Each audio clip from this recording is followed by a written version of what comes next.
14 September আমরা বৈষ্ণববিধি ছাত্র আন্দোলনের পক্ষ থেকে আমরা একটা র্যালি করি, যে কেরানীগঞ্জের মানে সুবাড্ডা ইউনিয়নে ফার্স্ট র্যালিটাও হয়, যে কেরানীগঞ্জের নব্য দখলদার চাঁদাবাজের বিরুদ্ধে। যে 5 তারিখের আগে আমাদের একটা ইচ্ছা ছিল যে মানে 5 তারিখের আগে যা দেখে আসছি নব্য মানে চাঁদাবাজি, দখলদারিত্ব, মাদক কেরানীগঞ্জে 5 তারিখের পরে আমরা আশা করছিলাম যে এগুলো আর হবে না। কিন্তু খুবই দুঃখের সাথে আপনাদের জানাচ্ছি যে আমরা 5 তারিখের পরে যেটা দেখতে পেলাম, শুধু ব্যানারটা পরিবর্তন হয়েছে। ব্যানার পরিবর্তন হয়ে নতুন একটা দলের নামে বিভিন্ন তৃণমূলের নেতাকর্মীরা বিভিন্নভাবে দখলদারি, মাদক, চাঁদাবাজি, সন্ত্রাসী কর্মকাণ্ডে লিপ্ত হয়েছে।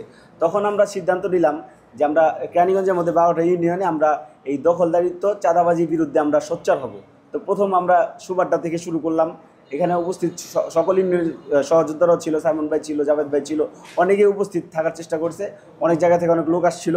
তো আমরা একটা র্যালি করি। র্যালিটা ছিল সন্ত্রাস, চাঁদাবাজ, দখলদারের বিরুদ্ধে।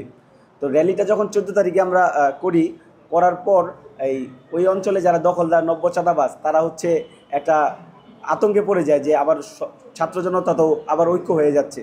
তখন তারা এলাকার মধ্যে বিভিন্ন ইউনিয়ন থেকে তাদের সন্ত্রাস বাহিনী আমাদের এলাকায় ঢুকায়। তখন আমরা এটা সেনাবাহিনীকে অবহিত করি। যখন আমরা সেনাবাহিনীকে অবহিত করি, তখন 21 সেপ্টেম্বর সেনাবাহিনী আমাদের এলাকায় ঢুকে তারা তাদের মাধ্যমে তারা বিভিন্নভাবে তারা নোট করে যে কোথায় কোথায় দখলদারি হয়েছে, কোথায় চাঁদাবাজি হচ্ছে, কোথায় মাদক স্পোর্ট, সব কিছু নোট করে নিয়ে যায়। তারপর থেকে আমাদের উপর দমন নিপীড়ন শুরু হয়। আমাদের বাসার ইন্টারনেট নিরবিচ্ছিন্ন করে দেয়, আমাদের বাসার ডিশের লাইন কেটে দেয়। হ্যাঁ, এগুলো করার পর এক পর্যায়ে এটা চলতে থাকে। একটা পর্যায়ে গিয়ে আবার এটা সুন্দরভাবে আমাদের প্রেস ক্লাব থেকে কিছু সাংবাদিক আসে, আমাদের জাতীয় প্রেস ক্লাব থেকে আইসা, ওনারা ডিরেক্ট একটা ভিডিও আকারে সুন্দর করে বার্তা দেয় যে কেরানীগঞ্জের বর্তমান অবস্থা, দখলদারিত্ব কীভাবে চলতেছে, কোথায় কোথায় হচ্ছে, কারা করতেছে এবং প্রতিবাদে কারা কারা। সেখানে আবার আমার নামটা তারা উল্লেখ করে যে সাজ্জাদ আল ইসলামের নেতৃত্বে সুবাড্ডাতে এই প্রোগ্রামটা হয়েছে।